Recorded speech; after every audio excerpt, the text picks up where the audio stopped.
Il n'y a pas eu de réaction particulière ni de scène de liesse ici à Ouagadougou, tout simplement parce que ce mardi, on fête la fin du Ramadan. C'est donc un jour férié que les gens passent plutôt en famille.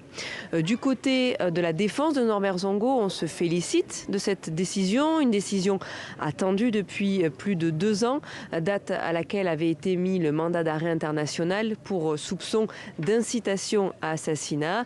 Mais les proches le savent, la procédure judiciaire est encore longue.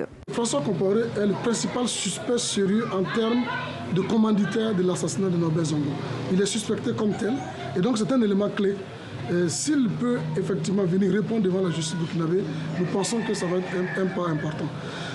Nous prenons ça avec satisfaction, mais nous ne jubilons pas tout de suite parce qu'on sait qu'il y a d'autres étapes avant que l'extradition ne soit effective.